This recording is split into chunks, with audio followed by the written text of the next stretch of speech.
Welcome to The Explainer. So tell me if this sounds familiar. Have you ever walked away from a conversation and thought, wait, why did I just agree to do that? Or maybe you've felt this completely unexplained urge to buy something you absolutely didn't need. Or maybe you placed your trust in someone who, looking back, was totally playing you.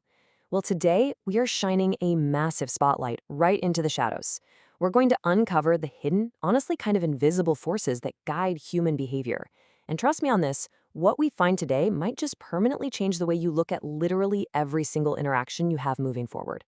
It all boils down to one massive question. Are your decisions really your own? Just take a second and really think about that. I mean, we all love to believe we're sitting right there in the driver's seat of our own lives, right? We think our choices are just the solid result of our own logical reasoning. But the incredibly unsettling reality is that our everyday choices might actually be subtly influenced or even completely manipulated by other people without us having a single clue. To unpack exactly how this happens, we are diving deep into a fascinating book. It's called Dark Psychology and Manipulation by Brandon Bradberry. Now, I want you to think of this explainer not just as some dry dive into psychological theory, but really consider this your personal survival guidebook. We are going to learn exactly how to recognize and deflect the predatory behaviors that exist all around us. We're talking in the workplace, in our closest personal relationships, and yeah, even in the media we consume every day. All right, let's jump right in with Section 1, Inside Dark Psychology. So there is a very stark night and day contrast between normal influence and dark psychology. Normal influence, that's just an everyday part of life. It honors boundaries, relies on totally honest communication, and fundamentally, it respects the other person's right to just say no. But when we step over into dark psychology, there is a chilling shift. In this realm, people are seen simply as expendable tools, just objects to achieve a selfish goal. The manipulator uses mind control, covert coercion, outright deception. They literally do not care about the collateral damage inflicted on their target. The only thing that matters, the whole shebang, is just getting what they want. Moving right along to Section 2, meet the Dark Triad.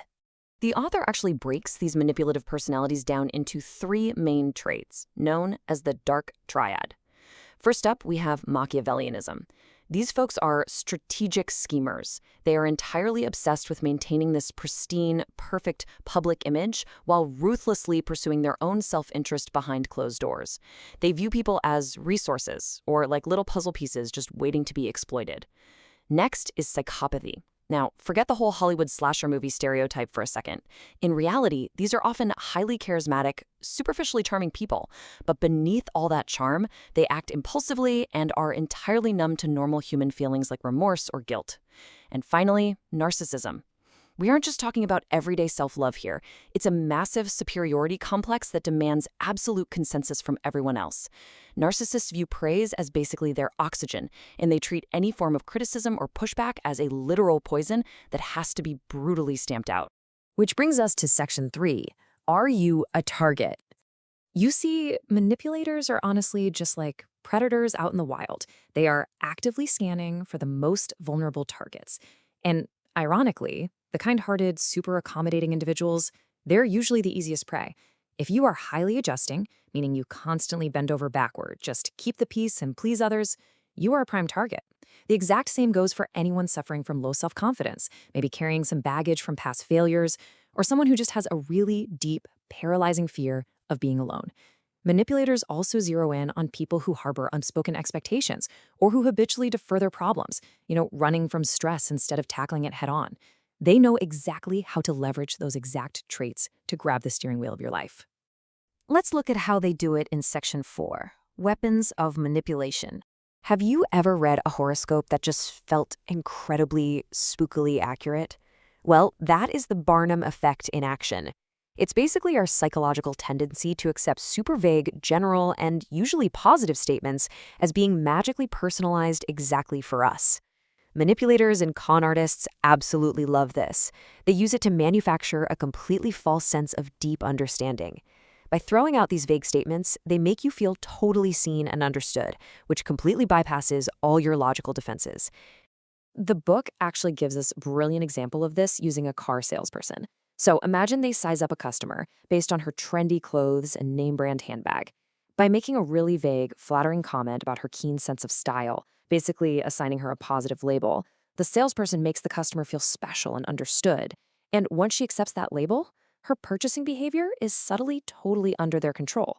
She's way more likely to buy the pricier, fancier car just to remain consistent with that flattering new identity the manipulator just handed her. But it's not all compliments and flattery. Manipulators heavily weaponize negative emotions too. Two incredibly common covert tactics are the guilt trip and the anger trap. If you happen to be a deeply sensitive person, they might play the victim. They'll weaponize your own kindness and guilt so you end up feeling completely responsible for their happiness. On the flip side, if you are a peacemaker who naturally avoids conflict, they are absolutely going to use the anger trap. They'll use these sudden aggressive outbursts or just raise their voice to induce instant panic and discomfort. It completely shocks your system, forcing you into really quick compliance just to make the hostility stop. And what is truly unsettling about all of this is knowing that these tactics are rarely, if ever, accidental. Deception is actually a highly structured, calculated four-step process. First, the manipulator defines their objective. What is it they actually want? Second, they identify a vulnerable target to get it from. Third, they intensely study that target's emotions and core beliefs. And finally, they select the perfect technique. Also, here is a fascinating fact.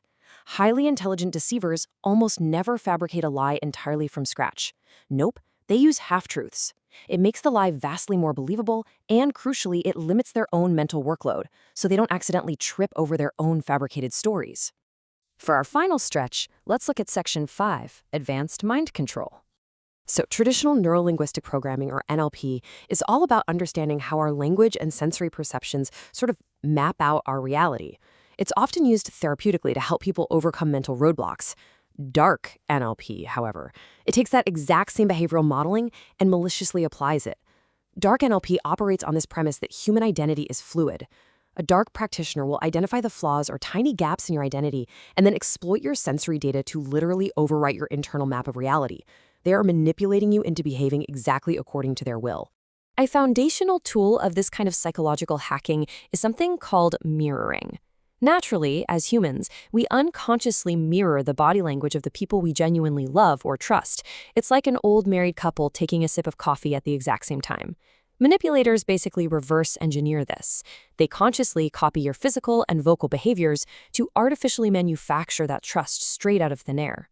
They're sending this super sneaky subconscious signal to your brain that says, hey, I am just like you, therefore you can completely trust me.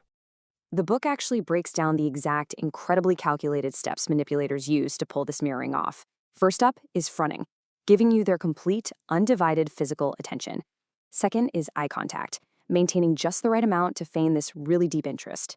Third is pacing, subtly adjusting their own voice volume and speaking speed to perfectly match yours. And fourth is the punctuator. They'll find that one unique hand gesture or eyebrow raise you always use for emphasis, and they'll subtly mimic it. And get this, to test if they've successfully hacked your subconscious, they'll make a totally unrelated movement, like rubbing their forehead. If you unconsciously rub your forehead right after, boom, they know they have established false rapport, and they've got you right on the hook. Building right on that subconscious access brings us to hypnosis. And let's just completely ditch the Hollywood myths right now. Real hypnosis isn't about some guy swinging a pocket watch or putting you into a deep zombie sleep. It actually happens seamlessly in everyday life. Hypnosis is simply the act of bypassing your critical, logical brain.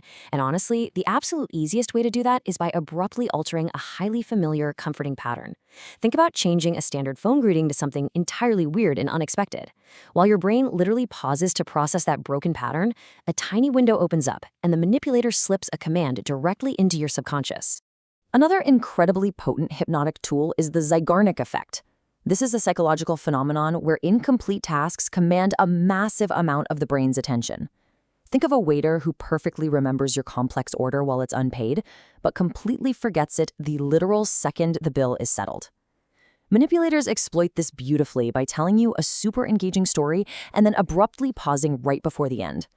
This leaves your brain's processing power totally locked up, desperately waiting for the conclusion. And while you are mentally suspended like that, you were left entirely vulnerable to hidden hypnotic commands and really subtle requests. Okay, I know that is a whole lot to take in, but the absolute key takeaway from the book is that understanding these concepts is actually incredibly empowering. Recognizing these covert tactics, that is your ultimate psychological shield. When you actually understand the mechanics of the guilt trip, the Barnum effect, mirroring, and pattern interruption, you completely strip the manipulator of their power. You can literally see the strings they are trying to pull, and you can just simply choose to step away. Which brings us to our final, maybe slightly chilling fact. Now that you know exactly what the tools of dark psychology actually look like out in the real world, I really want you to reflect on your own life. Look closely at the people in your workplace, your social circles, and definitely the media you consume. Who might be using these dark tactics on you right now? Keep your eyes open, fiercely protect those boundaries, and thank you so much for joining me on this explainer.